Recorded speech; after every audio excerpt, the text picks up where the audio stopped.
গোপাল ভাঁড়ের গ্রামে বাস করতেন এক বামুন। একদিন বিকালবেলায় গোপাল বারান্দায় বসে বেশ জমিয়ে আড্ডা মারছে।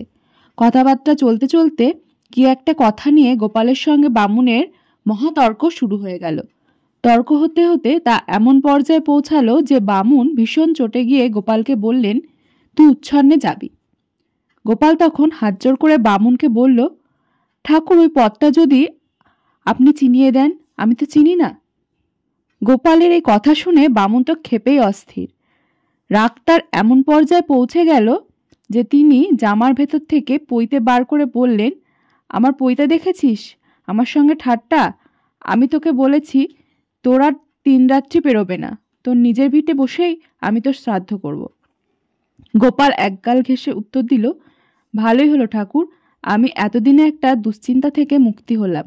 আমি অনেকদিন ধরে ভাবছিলাম আমি মরলে আমার শ্রাদ্ধ কে করবে। এতদিনে তবু আমি একজন আমার শ্রাদ্ধ করার মতো লোক পেলাম। আমি এখন নিশ্চিন্তে মরতে পারবো।